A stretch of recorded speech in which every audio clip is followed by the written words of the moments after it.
Everybody, welcome to Stack Your Points. Thanks for watching and listening. And this is the Friday Q&A segment. So your questions, we answer them, sometimes up to an hour, sometimes it creates its own episode in and of itself. So if you have questions, always feel free to drop them on the YouTube channel or email us at stackyourpoints@gmail.com. But we hope you enjoy this week's Q&A session. Thanks for watching and listening. Welcome to another episode of Stack Your Points. As always, I'm Matt from the Mac Lawson YouTube channel, joined this week by RJ from D-Take Cards. RJ, how are you today? I'm doing well. It was the first day in 3 weeks that it hasn't rained where I am, so I actually sat outside in the sun and didn't die. I am actually a little sunburned though. Little sun doesn't hurt. Little too much sun, though. I was outside for 15 minutes and I have a sunburn, and it was I 70. I can't help you. We're also joined by Craig, also known as Kid Cat, in our Stack Your Points Discord. Craig, how are you today? I am doing really well. I'm also going to defend RJ. You can get a sunburn in the snow, so don't let the 70-degree heat fool you. But yeah, doing well. Snowburn, snow blindness, these are not good things. Tariq and Lonnie are still out on special assignment this week. They'll be back soon, but we're going to have a party this week regardless. So, as we like to do, we jump into our viewer questions. Our first question comes from AP, who says, if all hotel statuses were stripped off of cards and you had to pay for them, what status would you pay for? And consider them, you can consider multipliers and benefits the status provides and the value you realistically achieve to assign the annual valuation. So you don't get to pay 150 to American Express and get the Hilton Surpass card and gold status. Or if you want to be more generous to American Express, which I'm sure Steve Square would absolutely prefer you do, you don't get to hand him $695 for the privilege of the American Express Platinum card and get Hilton Gold. You will have to put an annual figure on things like Hilton Gold or Marriott, whatever. So, RJ, if you were to buy a status, how much would you pay for this status? And which status would it be? I would pay $200 for Hilton Gold. I think that's a sweet spot in Hilton's lineup. Even if you go to a lot of Hilton's, 80% boost for points from Hilton Gold, I think is fair. I would pay negative $200 for Marriott Gold. They would have to pay me to hold Marriott Gold if it did not come free on my platinum card. Yeah, no. Marriott Gold is it's handed out like candy on the credit cards. It doesn't have any particularly really strong uses. Now, Marriott is awesome when you're titanium, I'll say. Marriott is not as awesome if you're platinum, but like platinum gets some recognition. Marriott Gold, like folks in the credit card space will joke about like water and Wi-Fi status. No, Marriott Gold is like you're pleading with them to just get Wi-Fi. Yeah, It's not great. I wonder if because it's so ubiquitous on cards, like you get it with Platinum and Marriott has 19 status levels, if that's part of the problem. If it wasn't quite so ubiquitous, if you could only get it on a Marriott card, would it change things? You also have five Marriott cards over two issuers, and I think four of those cards at least get you gold or platinum. So I think that is part of it. Marriott Business Card gives you gold at 125. The Bountiful and Bevy give you Marriott Gold at 250. The Ritz-Carlton card gives you gold at 450 if you take the steps to get the Ritz-Carlton card. The Amex Platinum gives you gold at 695, and there's usually a 3-night challenge on the Chase Sapphire Reserve to get Marriott Gold. It And you is can get platinum at what, six 650. 50. fifty? Yeah. There are 5 to 7 cards and 6 price points that you can get Marriott Gold. It's insane. And the business platinum also gives you Marriott Gold. So if you go on the business side of things on Amex, you can also get it that way. Yeah, I think Hilton Gold, between the two gold statuses, Hilton Gold is much, much better. So I think that's the sweet spot. If I had to pay for Diamond, just as a thought experiment, probably four, because there are some perks with Diamond, but I don't know if I would go to 5 for Diamond. I think the Hilton card that gives you Diamond has enough other perks built into it that it works at 550, the Aspire, but I don't think I would pay 550 for the status outright, the way I would pay roughly the Hilton business card premium for gold, which also gives you gold. So that is my final answer. About $200 for Hilton Gold. All right. Craig, if you had to buy a status, what status are you buying and why? Yeah, absolutely. So I'm similar to RJ. I'm going to buy Hilton status. I'm a little cheaper than you, though. I'm going to go 300 at Diamond. I think just looking at the cards right now with the Hilton Aspire, I've had Diamond status now for about 4 or 5 years, somewhere around there. And it's been fantastic between upgrades, the extra points, all of that. I think it's truly the most utilized status I've had out of across the board. And I think too, underrated benefit that you get is just some of those secret perks when you go to certain properties. For example, we're Disney folks. When you go to some of those Disney properties in Lake Bona or Bona Vista, you can get extra gaming tokens for the arcades, or you can get certain free beverages for corresponding restaurants in Disney Springs. And so there's just some really cool little small things. And I will also say too, having access to lounges, there aren't many domestically now, but when you can find one, they're really great. Being able to get in there and just grab some snacks as a family. I have a small human, and so I never know if he is going to eat an entire Denny's Grand Slam or if he's just wants half a cup of fruit. And so that is the gamble that I take. And so I would prefer to not have to pay for that.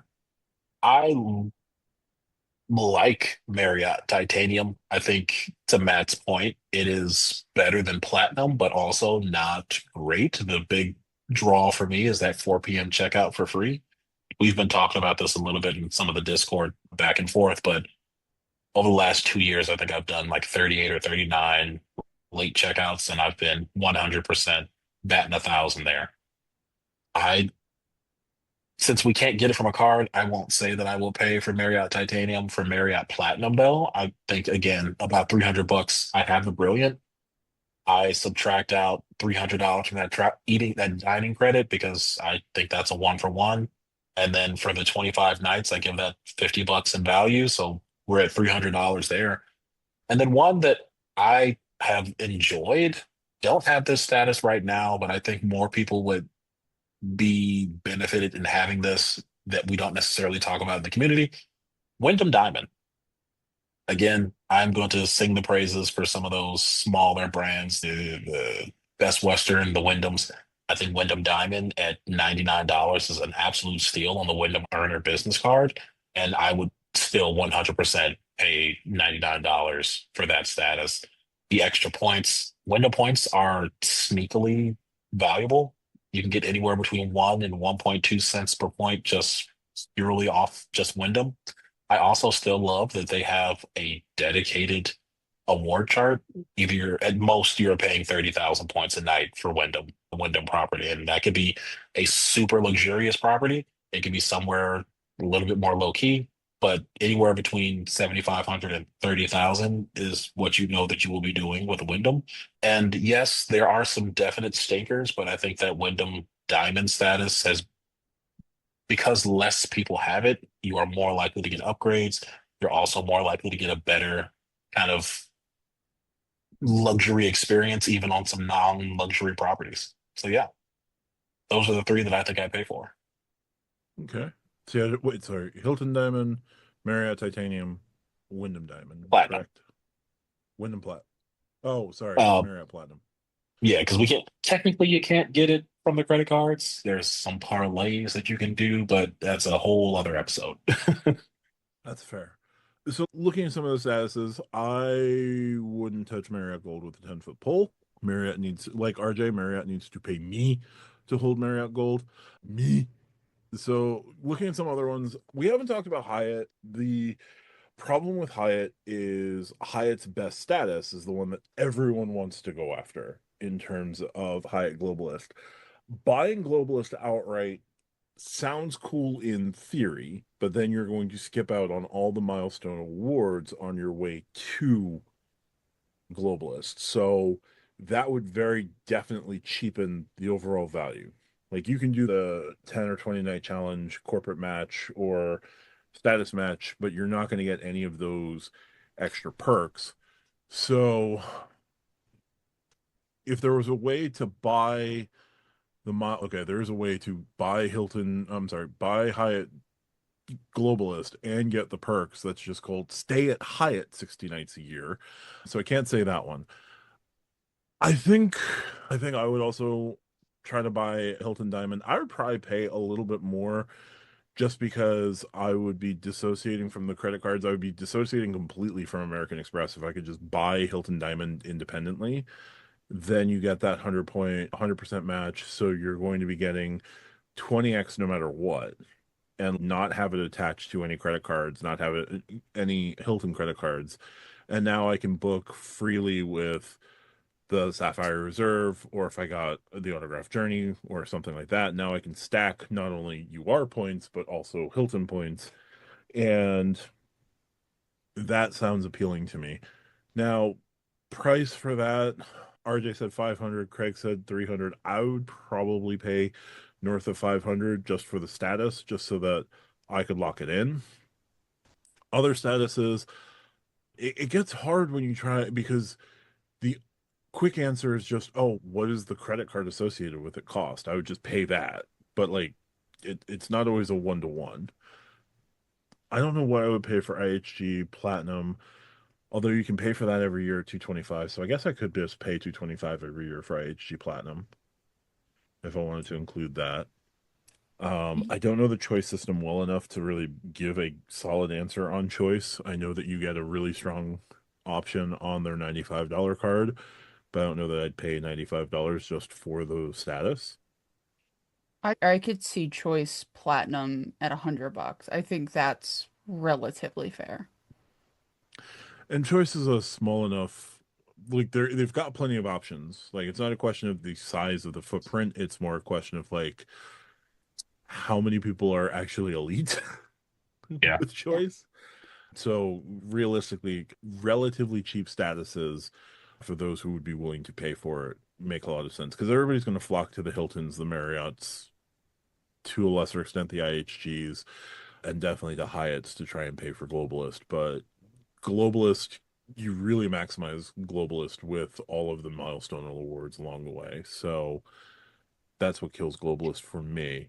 I would pay for Hilton Diamond. I would probably pay for Choice Platinum as well, just so that I would have a backup and I wouldn't have to worry about attaching cards to those to add even more. You get pretty solid benefits with them and upgrades when available. I do actually pay for IHG Ambassador, or however they call it. You can see how much I pay attention to that particular nomenclature.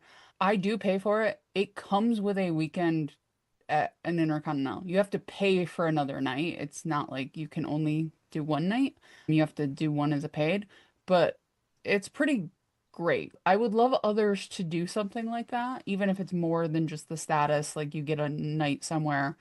Even if Hilton did it as a capped one, I know theirs are uncapped, but if they did it as a bias status, we'll give you a 50,000 point night somewhere as part of it. I would do that. If I would do it in all of them and then have the green card and just go ham if I could do that without the credit cards attached.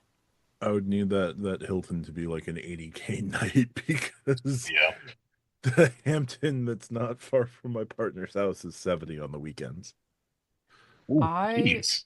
Yeah. I either have really good luck at finding Hiltons at good point value, or I just, because I travel by myself for my room, I just have much less. I don't need a room inside a room at my Hilton. I need a clean room, a bed, and a bathroom, and noise canceling headphones because there's usually people in the hotel with me, so I don't want to hear them. So I'm lucky that my requirements tend to be on the less onerous side. That's fair. So let's see. RJ is just buying Hilton Gold straight up.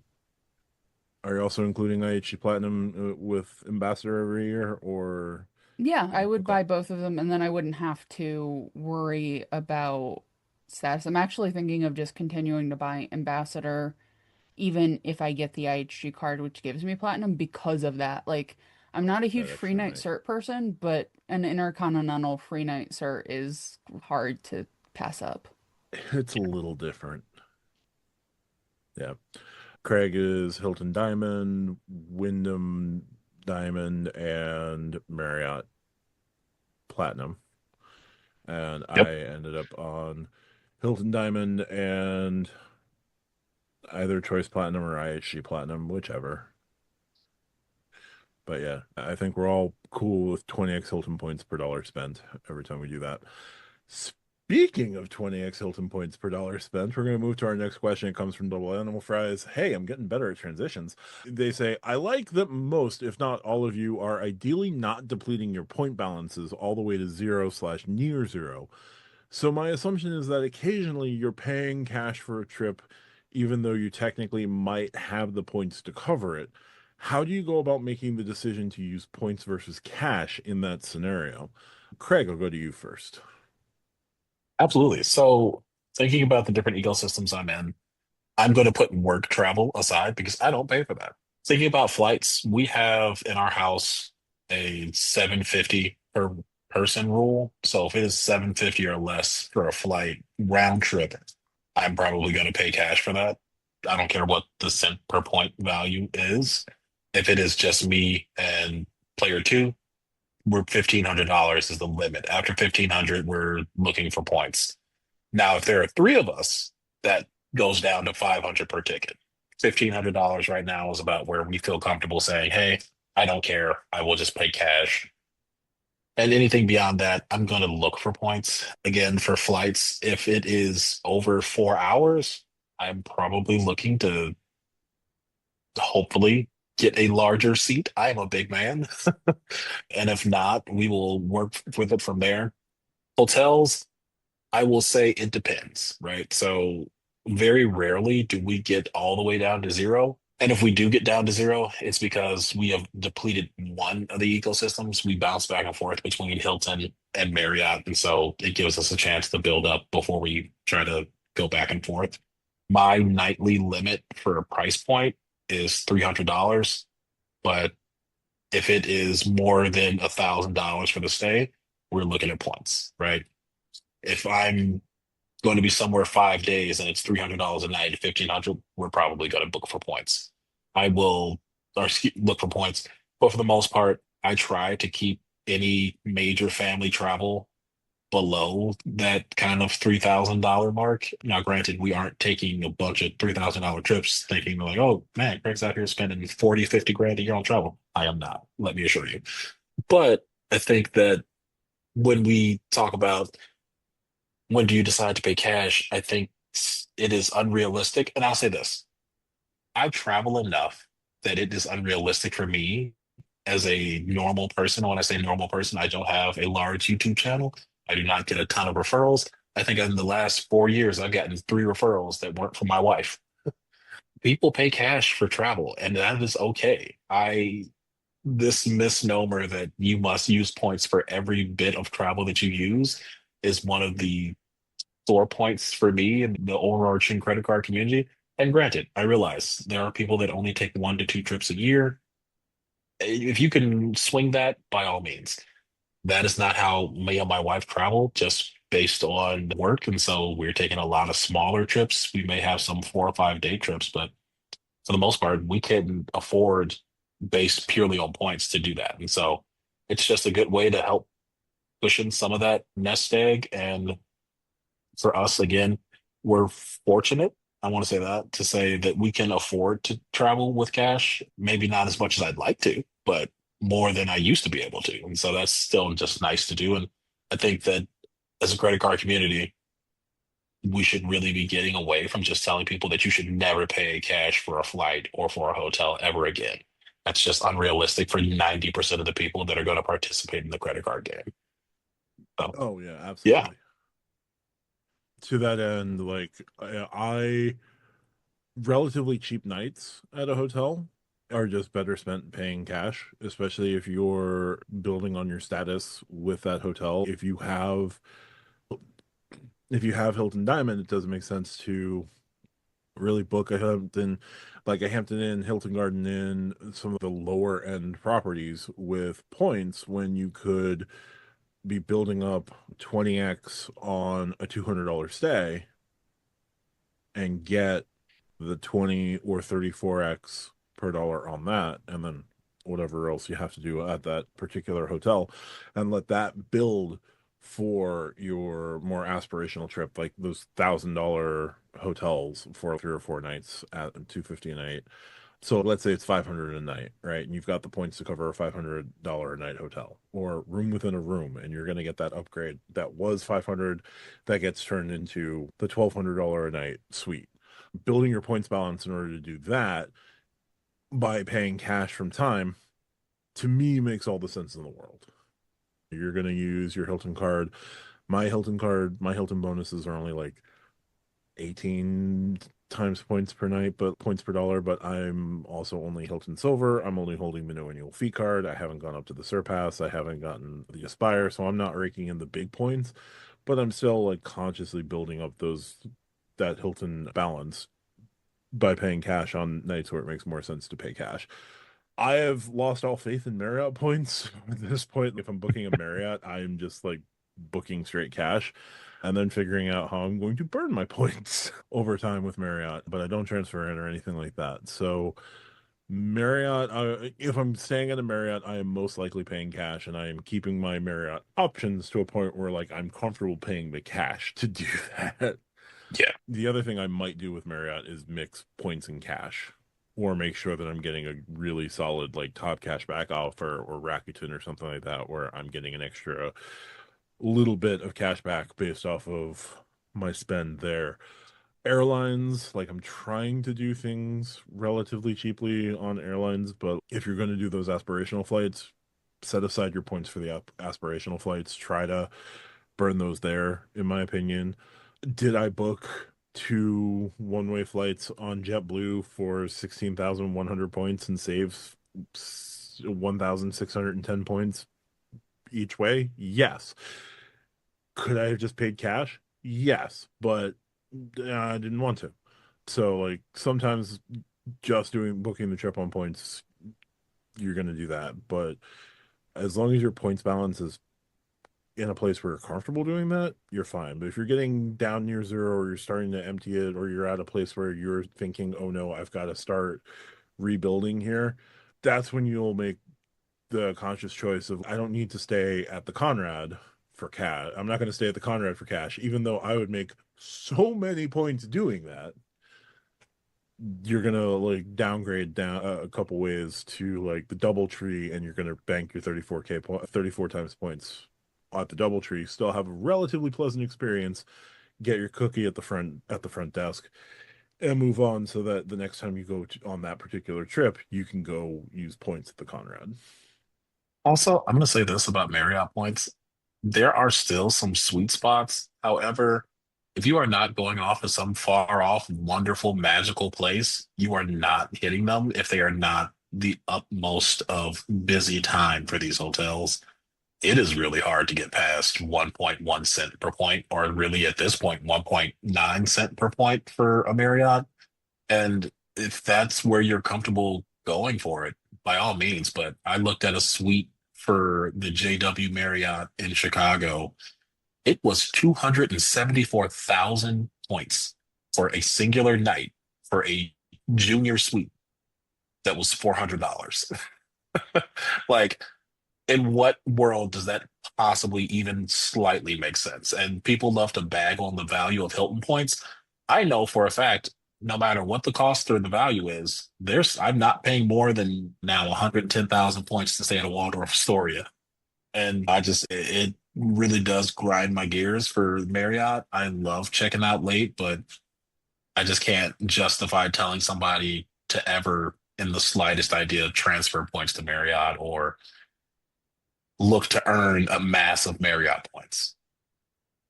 No, the cards max out at 21 and a half point per dollar with Marriott. The Hotels are, then you have the biggest thing with me for Marriott is like you could book that 270,000 point a night. You could have Marriott Titanium status, the highest possible status you can get without spending tens of thousands of dollars through Marriott and spending 100 nights a year at a Marriott, which like the only way you're staying 100 nights a year at a Marriott is you're recently divorced and you're just Yeah. choosing to live at the Marriott. But unless you're ambassador, right? Like you could be titanium. You could drop your 270,000 points and still basically be treated with just water and Wi-Fi. Oh, 100%. Marriott does not care about you as a customer. I've got 196 nights in Marriott in the last 3 years, and the vast majority of that is in the last 2 years. I've never been wowed by Marriott service. I've been wowed by the property, the the dining experience, yeah, but the actual, hey, checking in, I don't know what you want from me. Here's your bottle of water. Thanks for your service and for your loyalty. If you get that comment, and I know this sounds so dumb, but I have literally never stayed at a Hilton and they have not said, thank you for your diamond status, Mr. Carter, or thank you for your gold status. Yep. It's hit or miss. And I spend, again, I'm right now at 93 nights with Marriott. 40 of those were the credit cards, but that's still 50 nights this year I've stayed in a Marriott. So yeah, Marriott properties really good. Marriott choice of properties really good. The properties themselves really good. The service and the value of the point system leaves so much to be desired that I just want to burn the whole thing to the ground and watch it re-rise from the ashes. Marriott good, Bonvoy bad. Yes. Yes. Which I would love to see Starwood come back. Like Starwood is coming back. I don't know how they're going to set up their point system, their loyalty program, but I would love to see like Starwood come back and just like start competing with Marriott in various ways. It would just be hilarious. RJ, how do you go about with your points if they're depleting without having to go out and apply for the business green and do some other things that you may have done for point acquisition? Speaking specifically to the Hiltons and IHGs of the world. My default is cash. My default is cash for flights. My default is cash for hotels. Always. Partly, and this is specific to me, is if I'm traveling by myself, I have the ability of choice, right? And a choice both the property and choice of where I'm staying.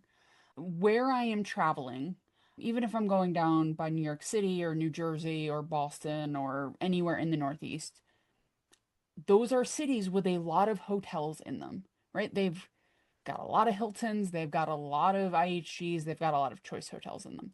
So I can be choosy about how much I want to pay, which is beneficial to me, right? It's helpful. I'm not going to a place, I'm not doing work travel, so I don't have to follow any of those conventions. I'm not doing travel with a small child and a partner to where I have to make sure that they have the free breakfast that this person likes or whatever, right? Don't have to worry about any of that. And then when I'm traveling with family, most of the time they're paying me for their portion of the room unless I'm doing it as like a gift for a birthday or an anniversary or something, right? So I'm only paying for my room at that point. So if I would have paid for that room on a solo trip, I'm going to pay for it on a joint trip because I am very targeted when I use points. A friend of mine a couple of years ago went to Syracuse and we didn't realize there was a Pink concert in town. So the 50,000 a night points for the hotel I got looked really great versus the $900 a night for the same room in a cash price because Pink was in town and it's Syracuse. So all like Syracuse is big but not huge. So the hotel room you can reasonably book the entire city of Syracuse when a big concert comes to town, right? So it was booked. Like the entire city was just booked up for this concert. So 50,000 points per night sounded great for us because A, we didn't know the concert was in town, so we picked the wrong weekend. But B, like it worked for the trip we were putting together. And then So I had that 100,000 that I could just put down for those 2 rooms and we were good. They covered food, I covered the hotel room, everybody was happy. So I like using points in that regard. I don't love like seeing a flight for 40,000 Delta points or 40,000 Delta miles and going, I've got 160, I'll just blow four. No, I don't want to just blow point. Like I am not a blow points on random things. I am a blow $200 on a Hampton or a DoubleTree or whatever to get away from life for a weekend. I'm a that person, but I am not going to blow 40,000 points just to blow 40,000 points to get away. I'm going to blow the $200, have a bunch of points. So when I'm doing a big trip or when I want to go do something and maybe I want to take a friend with me or take family with me who doesn't have the money to do it, I can be the person that's, hey, I want to go do this thing. I want you to come with me. I got the hotel rooms. All you have to do is buy me dinner or buy me coffee because I'm most likely the one driving. I like trips where I have that option because let's face it, we all probably have traveled with people who probably couldn't do the trip themselves and or who could do the trip. It's not necessarily paying for the trip, it's the logistics of it, right? It's they don't want to book the trip or they don't want to plan the trip or they don't necessarily want to take $500 out right now to go book something, right? So I like having that flexibility. If I really want to do something, either I pay for it or I have the points to pay for it. So I am mostly cash. It also has the benefit because I have the surpass of I'm getting 30 points per dollar at Hilton. That is very handy to build up a nice Hilton stash to be able to do those things. And Hilton has like 8,000 properties worldwide. It's got a whole bunch in the Northeast. I've stayed at probably half of them at this point. So I have the ability to find, I have choice, I have IHG. IHG has been really good to me lately. I have enjoyed IHG. I really am glad I took that. Let me sign up for ambassador and just see how it goes. That is a great feature for IHG. I strongly recommend looking into it if you're all have an interest in IHG because it gives you auto status. But yeah, I think paying cash if you can afford it and then using points in a targeted way is an underrated thing because so many people just want to be able to use points for everything like Craig was talking about that people get lost in the I did this and got this cent per point, or I did this and I didn't have to pay $1 out of pocket. I just had to buy my lobster roll at the beach or whatever. But you also could have paid cash a couple of times and done a lot more for what you were doing. So I think being a little more targeted about it, especially I like just solo weekends, like one night in a hotel to get away from life. I am a huge fan of one night in a hotel to get away from life. I also don't have tiny humans that rely on me for like life and sustenance. So I am able to go do that. If you have a wife and 4 kids, probably a little bit harder to just be like, honey, I'm going to a hotel for a night. Why are you going to a hotel at all without me? But also, the kids need you, and they've got 7 soccer games over the course of the next 2 days, and you're going to be at half of them. So I don't have that problem. So cash first, points, depending. And there are times where I'm just like, this is 35,000 points. I have 375,000. Why not? So there are times I do that, but that is a much, much smaller percentage of my travel.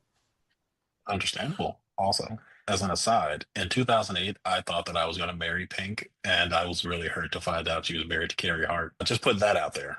I I've will never gotten over it. I will say Pink and Kelly Clarkson singing together, like they just need to do a tour together because every time Pink goes on Kelly Clarkson's show, they will sing together and holy crap, like those two can sing. We America has voted correctly once in our lifetime. It was for Kelly Clarkson as American Idol. I agree. No notes? Matt seems to disagree. Don't. In terms of elections, that one wasn't very consequential, though. Matt, at this point, I'm just applauding America for getting something, okay? The bar is underground. Let's like belly crawl over at least this one. Fair. All right. You know what I'd use Marriott points for? Pay myself back for gas. Didn't know we could do that, but I'm here for it. No, we can't, but I would. Oh, okay, there we go. Yeah. You can move Marriott points to Delta miles at 3 to 1, which is not a great redemption, but it is a possibility. It's just something to get them out of the way. Yeah. So thanks, Bubble, for that. We're going to move to Thick Boy's question. And Thick Boy asks, so are annual fees for cards no longer worth it? Looking at the possibilities with no annual fee cards, you can access most transfer partners for free between American Express, Wells Fargo, Bilt, and Capital One. Aside from Chase and Citi, each ecosystem offers the possibility of obtaining a considerable number of points. Unless you are looking for a premium benefit, is there any other reason to justify an annual fee card for transferable currencies? So I think we're going to be taking out your hotel specific cards, your airline specific cards. We're just looking at things like the American Express Platinum, Chase Sapphire Reserve, City Strata Premier, Chase Sapphire Preferred, and the Venture card, the Venture X and Venture card specifically, because Amex does offer the Blue Business Plus, Wells Fargo offers the Autograph, Bilt offers the Bilt card, and Capital One offers the Venture One card at no annual fee with the transfer capability, which I am sure the executives at Capital One absolutely forgot that they left that on the card and just went, oh, may as well. Unless we're looking for premium benefits, is there any other reason to justify an annual fee for transferable currencies? RJ, I feel like this question was aimed directly at you. So I think the biggest reason typically is going to be for perks. But I also think it is multipliers, right? If you want more than 2x in anything for Amex, like I'm sure Craig will talk about his food spend. How did you know? I had a sneaking suspicion. If you want 4x on food to a certain limit, right, you have to have the gold card. And if you spend 25, $50,000 a year on food, those points add up. That is a sub a year just on food costs, right? So it would be worth getting an Amex Gold if those partners matter to you. We also have to be careful of assuming that backdoor partnerships work across the board. This is something I talk about a lot because it affects me directly. I can't really effectively do backdoor partnerships like Virgin for Delta or whatever, right? Like I can't book those in the way that Matt could because he has access to New York City. Or even Craig does with access to what, Indianapolis? Indy, Philly, and O'Hare at that point. Yeah. So I don't have that access because I fly out of a small regional airport. That means I have to book directly with Delta. That means if I want points, I have to be an Amex. If I want anything more than 2x, I'm paying an annual fee. And we're putting co-brands aside for the moment. I don't have a quote choice, right? Could I go with United and pay more in the cash price? I could, for some benefits, but then I would have to pay more because we just talked about how I usually pay cash and then do targeted points. So I would be paying more for the same or less. And a lot of United flights out of where I fly are mixed cabin. You guys know I like my first class. Like whether you like that I fly first class from wherever I am to New York City to connect or not, that's my money and my business, right? But I still pay it. So why am I going to pay more for a mixed cabin with United than I do for first class with Delta? And I'm first class all the way down.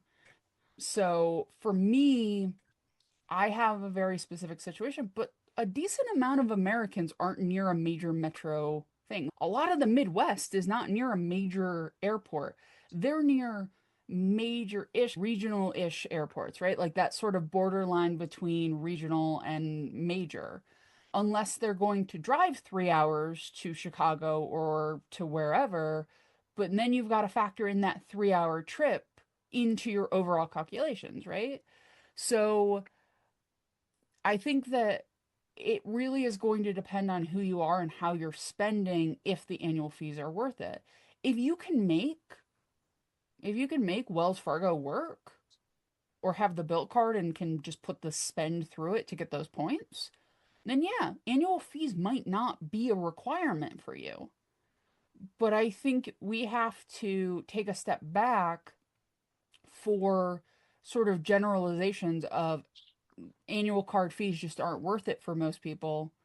They may not. If you're fine with the portal, then yeah, a lot of annual card fees aren't necessarily going to be worth it. Or a sub $100 currently annual fee for the Sapphire Preferred versus the 550 on the Reserve, right? That might be something that's worth it. But I think you have to be careful of assuming your situation, your ability to book X way, your partners. Like if you're a big Hyatt person, you're like, why is anybody paying more than 6,000 points for a night? That seems crazy to me. And I'm like, I paid 50,000 and it cost me less to acquire those points than it did for you to acquire those 6,000, and I had a better I had a better room. Right? So it's super dependent on what you want. If you're traveling with a family, then your needs are going to be so different than if you're 26, single, and don't have any kids. Again, be careful when you're making broad generalizations. I think there are much better no annual fee cards than there were 10 years ago. I fully support that in certain ecosystems. If you're a big Amex person, you are out of luck, friend. You are paying at least 150 to put your foot in it unless you're getting the Blue Business Plus and putting 50K a spend through that, but that still caps out at 50K spend. So it's really gonna, I hate to say it's gonna depend, but it's gonna depend on what partners you like. Like with Hyatt, unless you want the Bilt card, you're gonna be paying an annual fee of at least $95. So it is what it is, depending on your partner relationships. At least $95 currently. Yes, we did a poll in the Discord. Shout out, join the Discord. Link is in the description. I want to say 200-ish won that poll of what people think in 3 years or in 2028 the annual fee for the lowest card for Chase to transfer points will be. It was either 200 or 250. I can't remember and I can't find it. But yeah, it's going to go up. 90, get in while the $95 card is still there before it becomes Matt's hobby horse at 250. I think in the next 3 years they'll just reintroduce a $95 card that's only purpose is just to transfer out points. I feel like that would somehow make you less mad though. If the card was nakedly just the transfer card, I feel like you would hate it less because you'd be like, it does what it says on the box. I would actually prefer that. Yeah. It's just like a I'm not mad. 1.5x car or 1.5x everything, no other categories, but $95, 1.5x, and you have your transfer tax paid. I'm not here to give you ideas, Chase, but please don't run with that. Craig, are annual fee cards no longer worth it unless you're going after premium benefits? Absolutely not. I will say I enjoy my premium benefits, but and to RJ's point earlier, it depends on your partners. For me, it does not work, right? Like I'm spending somewhere between 70 and 100 nights a year in hotels between work and with personal. Also, just realized you have a Cubs hat on. How dare you? Question mark. Moving on. It fits. I won't be back. Not with this amount of disrespect just playing in my face. How dare you? I Genuinely. went First Tariq. I only went No. to one of Chicago's two baseball fields. I'm sorry. I was there for a day and a half, if that. Honestly, I would have preferred you risk getting shot on the south side rather than going to Wrigley, but that's okay. You know what? I know where we stand. I wouldn't survive on the south side. Just don't take the red line. Don't talk. If somebody says check it out, do not check it out. They are not friendly. They are not your pals. Back to my original point. It depends, right? If Hyatt put a like a Philly hotel location at the airport, oh, I'd be a globalist instantly, right? But The only hotels in Philly are either smack dab in the middle of downtown in Center City or 26 miles outside the city. Those are quite literally your two options. There's nothing in between. But with that said, I think it also depends on what your spending looks like. I'm of the mindset that any percentage increase that you can get up to a certain point is helpful, especially when we consider that a lot of people aren't going to be out here just constantly chasing subs because at a certain point you will run out of subs or you will hit a acquisition point where you can no longer get certain subs and so you will be slowed down. At that point, your multipliers do matter. For me, I because of work, the platinum is a very helpful card on a personal end for personal flights. I think we spend somewhere between $3,000 or $4,000 a year, which is still a lot, but is it so much that I could justify using the platinum over using something like the gold card with 3x or using this Chase Sapphire Reserve? But because work pays for most of my flights, I'm putting it astronomical for me amount of spend on the platinum. That is getting me 150 to 200,000 points a year on just flights, right? That is a big number for me. And then looking at food, it's no, as RJ mentioned, no surprise here. I spend a ton of money on food. Four beats three. I love the saver. I'm genuinely having a conversation with myself right now and running some math to see at what point is it better for me to just use the saver card versus using the gold card or using some combination of the two. But I can guarantee you for the first 25 to 33, $34,000 of spend, the saver isn't beating the gold card for me on purely just groceries. That doesn't even include my dining spend and anything else. So I think it's dangerous to just give this broad general advice outside of certain commonalities. Like I could say to somebody, hey, you should never get less than 2% or 2x on any of your spend. Again, or 1.5x, right? Because people like Chase. That is a generalized rule that I can say. But for us to sit here and say annual fees are terrible and we should never use them again, and I'm not insinuating that's what the question was posing, but I think we would be misguided to say that it's only for luxury benefits. Heck, a year ago, you could not convince me that I was going to keep the Amex Business Gold outside of the first year. And now I'm running the math on purely just gas and Apple spend. And I'm like, it's making sense. Right. And so that 4X, getting 4X in four categories that are your biggest spending points, it's huge, right? And you just can't get that on a no annual fee card. Now, again, I think this also depends on what is your household income? Do you feel comfortable spending? And I know we're not talking about perks, but do the credits that are outside of luxury credits, because I'm not going to sit here and say Uber is a luxury, do those credits and perks fit your lifestyle? Centurion Lounge, you don't need that. If you commute to work and hey, Uber is truly the way that I get to and from work because I do not have public transportation or I don't have readily available transportation or a car and I Uber or I use rideshare, that is a necessity for you. That's not a luxury anymore. I think it really just does depend. For me personally, I am going to pay 325 for dining and groceries because I know I'm getting essentially a sub a year purely just off of that spend. And some of that isn't me wanting, could I probably burn a sub every year to do that on no annual fee cards? Maybe. Is player two going to get so mad with me that they're going to look at it like I'm bringing in nine custom caches to the household? Yeah. So I'm not going to do that. But yeah, that's where we are for me. Are you saying that the Walmart Plus subscription on the Centurion card is not the epitome of luxury? I'll be honest with you. I really love Walmart Plus. I'm just gonna be that guy. I know we poo-poo on it in the Oh community. no, People say, I cannot get delivery at my house other than Walmart Plus. So I am like Walmart, terrible company, pay your employees more, but also thank you for having Walmart Plus so I can get delivery when I need it. ever since they went blue, ever since Walmart went blue from brown, it's been trash.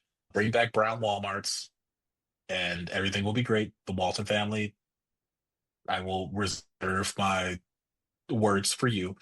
But Walmart Plus, I've got an order coming right now, and it's just a bunch of random crap that I just could not go and get because milk, toaster strudels, and yard weed and feed because I now am taking care of my yard. My wife is doing a garden box. It's great. I don't have to worry about it. It's free. I know it's going to be here at 7 o'clock in the morning. And when I come and wake up, it's there. Boom. Toaster strudel, underrated snack. 100%. That's a dad snack. That is not I don't, we are a low sugar household for the kids. And dad goes, that's great. I'm going to go here and knock down a pack of toaster strudels and some oatmeal. Must be nice to have toaster strudels. Must be Matt, so nice. We I we can can hook you make up. you some gluten-free toaster strudel, Matt. It'll be sad, but we can make it. Look, this is all I'm going to say. If I can get to guaranteed rate field on my own without having to like deal with any issues, I damn sure better be getting an invite to the cookout. That's all I'm going to say. You know what, Matt? That message is approved. That gets the stamp of approval. I'm here for it. Thank you. I was gonna say the first time my wife actually visited a familial home, she looked around and she says, "This is how you people live?" And then she That is a went quick to my invite away from the cookout. it is, and then we went to Mississippi to see my other like ancestral home, and she looks around 15 years later. This is how you people live? And I'm like, I'm starting to feel some type of way, especially considering you're from goddamn Denora, Pennsylvania. The only thing you have for your whole life is that Ken Griffey and Joe Montana are from this place, which somehow don't understand how both these people are from here and cool in the game. But yeah, That is a quick invite to never come back for the cookout. ever. And yeah, no. Let me just say, find your invite to the cookout. If you can find an invite to the cookout, if you can find your invite to the cookout, don't burn your invite to the cookout. Also, take Anyway, Tums. Take lots of Tums. If you're my complexion, make sure you have but so many Tums because you're gonna taste spices you didn't even know existed. it's not a problem for me. All right. Annual fee cards worth it. They're worth it as long as they're worth it to you. Here's the thing. You can build all the transfer points you want. You can build all the $0 annual fee transfer points in the world. You could have a million Wells Fargo points and use the autograph card to transfer those points however you see fit amongst their limited number of transfer partners. You're still going to stand on the same TSA line as everyone else. Whereas you're friends with the Platinum card, you're friends with the Sapphire Reserve, you're friends with even a green card with Clear are going to get through security so much faster. Just so much faster. Have you seen the security lines at like O'Hare and Newark and Philadelphia for like normal people? Like, I don't even do the normal security lines for JetBlue, and they have their own terminal at JFK. Like, I pay $15 a pop to get like their expedited security so that I'm through it quicker. I don't want to stand in line with that. I like the ability to, and yes, I could pay for this out of pocket, but getting it reimbursed is just so much better. And that's not even like a luxury of a card because you can get that on $95 cards. You can get that on the choice card of all cards, right? So, in the grand scheme of things, are annual fee cards no longer worth it? No. It's just they have to play a role for you. If you cannot find the role for that card, do not get that card. If you want to make your travel day easier because you're going to get Uber or Lyft credits, or you are using your Uber or Lyft credits to pay for Uber One or Lyft Pink, and you're going to pay less than the exorbitant price that they charge, do that. If you're going to get like a travel credit associated with your cards because, you pay a certain amount for commuter transit rail and you get like a monthly or yearly, you could pay for a yearly pass and you can get $300 off that yearly pass. Do that. There are ways to make your life I'm not going to say easier and I'm not going to say better, but there are ways that annual fee cards can make things Upgraded? that little bit more, yeah, upgraded, that little bit more convenient. And it's not going to change your life. Okay, TSA pre-check might change your life, but It will definitely change your life. the Centurion Lounge isn't always going to be life-changing. Might be. Wouldn't know. Don't care. Matt, I will say, if you have ever been in a general bathroom for women in the airport, which I know you gentlemen have not, I have, and you go into a Delta or Centurion lounge for the women's bathroom, it will in fact change your life. Like when the doors shut completely and you can use the bathroom without like people looking between the cracks, that might actually change your life. Here's the thing. If I'm in the general bathroom or the Centurion Lounge bathroom or the Sky Club bathroom for ladies currently, I'm going to get invited to a whole other type of cookout. And not a Yes. cookout I want to deal with. The men's, I have not been in the gentleman's bathroom, but I would imagine like the doors also shut on the stalls, which They do. again, there are things in life, Matt. Using the bathroom in private is one of those things that actually might change your life. Which is I need to entirely put fair. I need to put in perspective, my most used airport is Philadelphia. I have on several occasions now seen somebody pooping in a urinal. I do not, yeah, yep. I am going to Craig, the Sapphire Lounge. I want to remind you right now, you were in Philadelphia. That is a whole other jungle. Okay, Matt, think about that. Purely just so I don't have to see people poop in the urinal, I can go to the That's fair. Sapphire Lounge in F or in D, or I can go to the Centurion Lounge in B. I'm going one way or the other. It is a quality of life improvement. These are people who threw batteries at Santa. That is somewhat expected behavior of their airport. Yeah, it's a lawless city, genuinely. Stack Your Points podcast can't condone the city of Philadelphia because of their sports fans. Yeah. I am kidding. Philly is fine ish. As soon as you can figure out a gluten free roll for me to get back to eating Dinnick sandwiches and proper cheesesteaks, then I'll be happy. Funny's downtown Center City has a gluten-free roll. Interesting. Now I gotta go to Center City.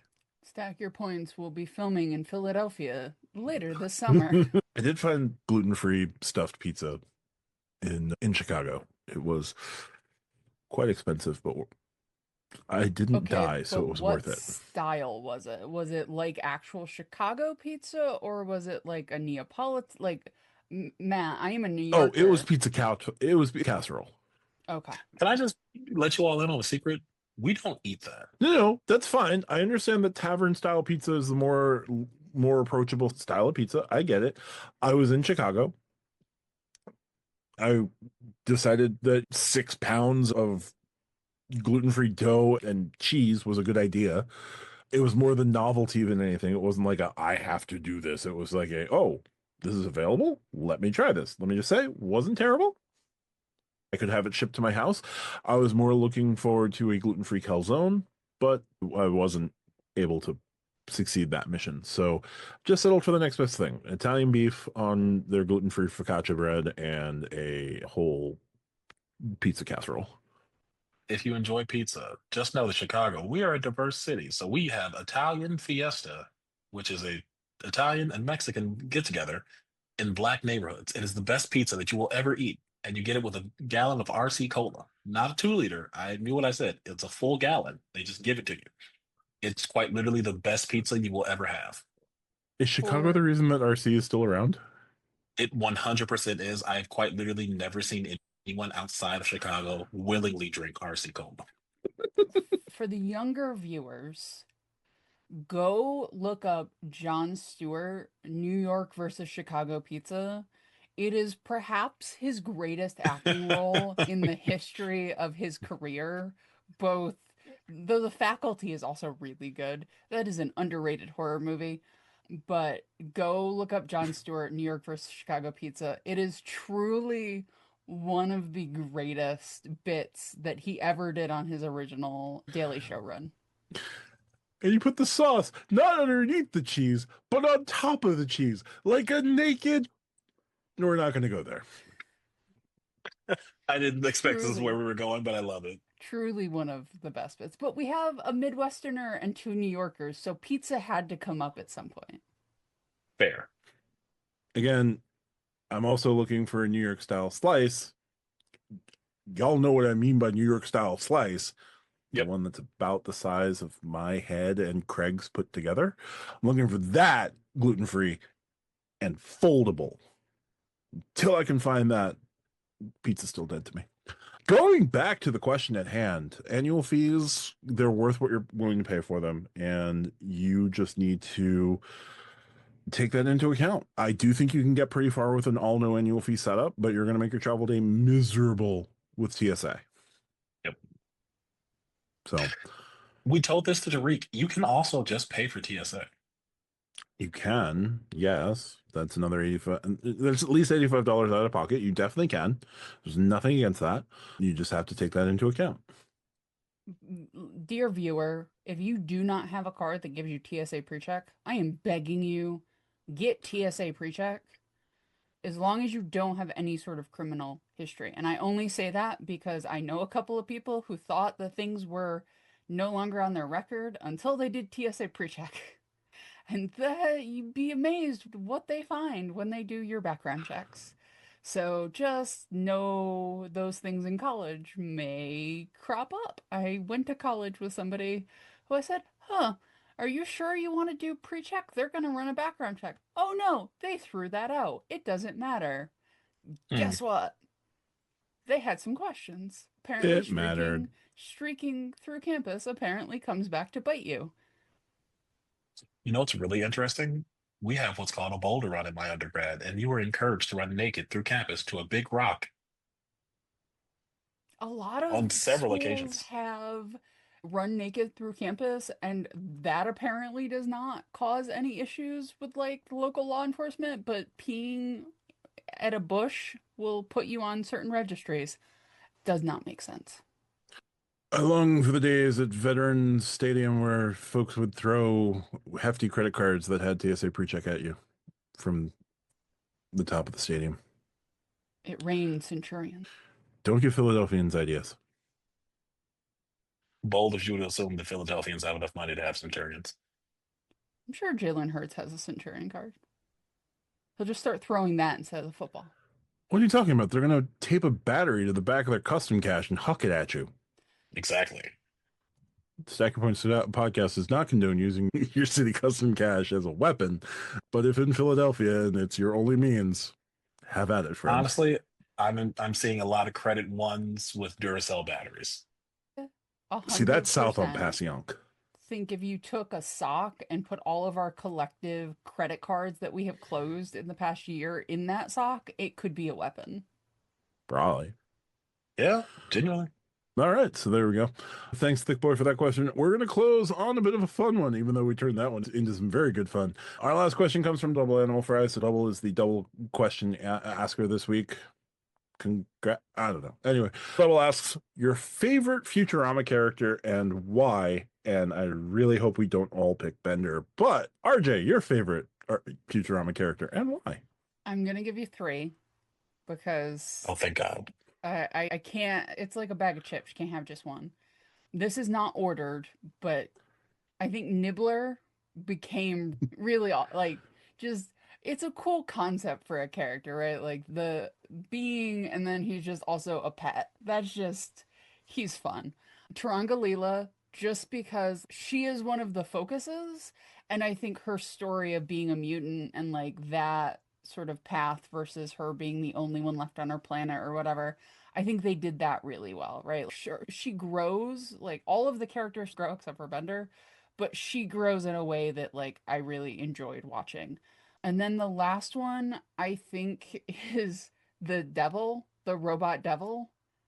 I love the robot, like it just I love a deliciously evil character that just is evil, but also the robot devil has like the kind of his very strong moral code, but totally not anybody else's morals, but his moral. I enjoy that in a character. So, yeah, the Nibbler, Leela, and the Robot Devil. All right. I respect it. I love it. Reg, your favorite Futurama characters. Robot Devil, first and foremost. Similar to RJ, love me a sassy, devilishly evil person, or in this case, robot. There's not an episode that the Robot Devil is in that I do not giggle and have a good time with it. Number two, Gruffy. Just Oh, Scruffy. Yep. me and my wife will walk around the house going, Gruffy. Oh, you ain't do the dishes last night. Why didn't you put them in the dishwasher? Scruffy is very disappointed in you. So, like, Scruffy is in our daily lexicon. And unfortunately, I hate to be this person, but Senor Bender Rodriguez. You can't tell me that you don't love Futurama if you don't love Bender, and the fact that he is like 17 other characters in various other animation that I love. And the worst part is I can't not hear Bender. You're watching Adventure Time, Bender. You're watching any random thing. Oh, that's Bender. Anything with John DiMaggio. Anything. Now, we did bring up the Robot Devil. I'm going to loop in another podcast that has no business being looped into this credit card podcast, but it's our podcast and we get to make the rules. Hell yeah. Who here listens to The Greatest Generation or has listened to The Greatest Generation? It is a Star Trek based podcast where they do Yeah. rewatches of everything. Is Robot Devil just the drunk Shimoda of the entire run of Futurama? I've never put that together, but I love that. Yeah. I think I'm you here got for that. it. Because there's only one other character who could challenge for the drunk Shimoda for Futurama. I'm going to say that character because Zap Brannigan is just fucking hilarious. Zap Um, Brannigan, I couldn't decide, but I yes. say Shrimphagen all of the time just because it amuses me. there is a level of hubris and just like he is told what the sensible thing is and he always turns left. It doesn't matter what it is. He will turn left. The only way to get Brannigan to make a good idea is to just make him do the three lefts till he gets to where he's supposed to be. He would be the other drunk Shimoda I could think of for the entire run of Futurama. So Zap Brannigan is one of my favorite characters. Obviously, Bender is one of my favorite characters. And then she's not as deliciously evil as the Robot Devil, but Mom. I think Yes. Mom is more evil than the Robot Devil because Oh, the she Robot absolutely Devil is. is the Robot Devil, but Mom is just She's the embodiment of some the kind of Robot evil. Devil would run if Mom was walking down a dark alley. Oh I saw. God, it's Mom. I also love Santa Claus. Like just Oh my God, yeah. turning Christmas on its head. That was fantastic. Oh, that was great. That was also great. The fact that Zoidberg is the only good person. What about Hermes? What terrible things has Hermes done? No, remember Robot In the Santa? Christmas episode. Okay, it's been a little while. I will have to spend some time rewatching some Futurama. Also, right now on Apple, you can get all 10 seasons of Futurama for $40. Really? Yes. Maybe I can use my Chase Sapphire Reserve for that in a couple weeks. Yeah. I will say Business gold for me. there are two moments of Futurama that will actually make me like emotional. The first one is Oh. the dog, Yes. because that might be one of the saddest cartoon episodes ever. Like the Fry story with the dog. If you have not seen it, I will not completely spoil it. The last one is the very end of the series where Fry and Leela are old and the professor comes through the wormhole and they say, "You want to go again?" or something to that effect, and they hold hands and go and crawl back through the wormhole to live their life again. Like those two moments are so well done in a series that is like farcical and silly, but the fact that it could hold those two moments and actually bring emotion, it really, for a show that was canceled like 7 times, they really nailed the ending. 100%. Yep. Also, Peg Bundy. I also like just all the characters they brought back, like from nostalgia, with their heads in jars. Richard Nixon almost made like he would be 5. Like the head of Oh. Richard Nixon and Spiro Agnew, just the headless beast that he is, truly fantastic. I think more people know Spiro Agnew from Futurama than from history class. Probably. 100%. Yes, I agree with that. I also want to know, how does Agnew make noise if he does not have vocal cords? Because they moved him down. They just moved them slightly deeper into his chest. Thanks for that question. Futurama, tons of awesome characters that we can always rely on for a good quick chuckle. And amazingly, we didn't even bring up any of the Planet Express crew besides Bender. Well, Oh no, you Layla. brought up Leela. Yeah, there's definitely love out there for Amy or Hermes. Or Hermes not really part of the I crew. He's think part of the business. I think of them more Yeah, as like a unit, right? Like yes, Leela or Fry or Bender or whatever, but like every time I picture them in my head, it's in conjunction with each other. It's never like even yeah, the Fry episode, it's because the story of sort of him telling everybody else, them going to old New York and seeing all of that, like it's Yeah. all together. in Good fairness, news, I would everyone. take. Oh, I was gonna say I'd take Barbados Slim over Hermes every day. That's just me. ooh, Yes. He but is fair. an excellent bureaucrat, though. Yes. Fair. I think that's going to do it for this week's episode of Stack Your Points. If you like what we do, always hit the subscribe button down below. We release the show on YouTube on Wednesdays and Fridays. We release the full show on Saturdays. Catch us on lives. We're live now every Thursday at 8:30 p.m. Eastern. Usually RJ and I, sometimes Tariq, other folks from time to time as well. If we get super nerdy, we'll draft someone else into the show and let Tariq chill because that's what he does. Sometimes in the corner, sometimes not. We see what happens. But check out the Stacker Points Discord as well. Another great place to continue the conversation. If you ever have questions for the podcast, be sure to use the Friday episode for questions or join the Stacker Points Discord. Use the podcast questions section of the Stacker Points Discord. Or if you feel like typing us out a message, you can send us an email at stackyourpoints@gmail.com. RJ, if folks wanted to find you in the vast expanses of the internet, where would be the best place for that? You can check my YouTube channel out at Do You Take Cards, and you can find me in the Stack Your Points Discord. Absolutely. Craig, best place to find you on these vast expanses? Best Discord in the world. Stack your points. Appreciate it as always. You can find me on the Matt Clausen YouTube channel. I put up a bit on the Chase is going to ruin the Sapphire Reserve based off the rumors that were released last week.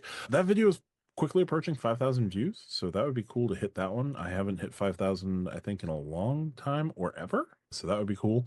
Doing a little coupon book coupon book war mini series. I did Chase and Chase and Amex today, Capital One tomorrow, City later this week, Wells Fargo at the end of it. Check out my channel. That'd be great. Too much self-promotion there. I'm sorry. I'll see myself to the corner. And we look forward to seeing you next week and this Thursday on our live. So talk to you guys soon. Thanks for watching. Bye for now.